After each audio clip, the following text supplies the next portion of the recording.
what happened yesterday, has that put pressure on Israel to accept a ceasefire, perhaps sooner than it might have liked? I don't think so. I think the search to end the fire goes on all the time with a great deal of urgency by all sides. We too are very much interested to bring an end to it. So how do you see the end coming? In a matter of days? Depends upon achieving the purposes. The government has lowered the purposes, so it will be achievable. And our purposes today are basically two.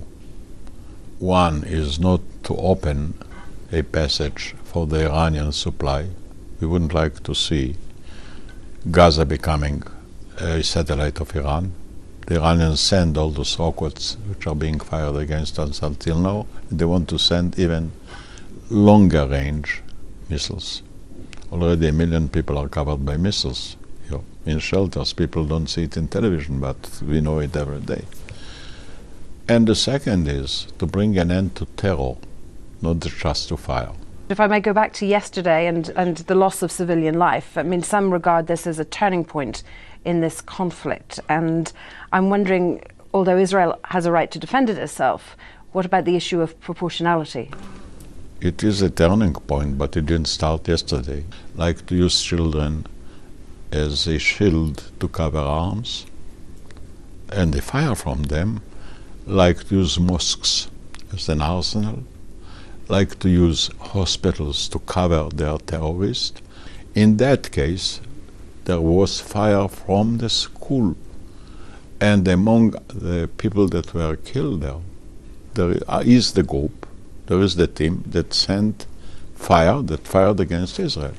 Well, what role does Israel envisage for Hamas? I mean, President Abbas at the UN spoke yesterday about a government of national unity. The Palestinians had to overcome their own crisis. Do you envisage a role for Hamas? No, we envisage our role. Our role is to let Gaza free.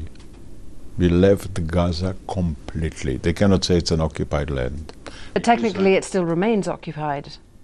We negotiate. They don't want to negotiate. About the remaining West Bank, we negotiate with Abu Mazen, with Abbas. But you still see a role for them, for Hamas? If Hamas is a terroristic organization, no.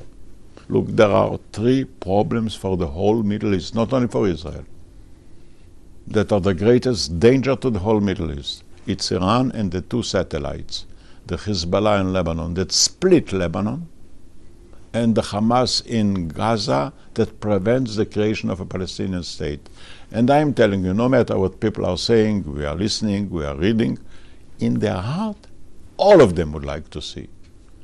That's not the name Hamas, but an end to these unprecedented, brutal, ugly terroristic acts.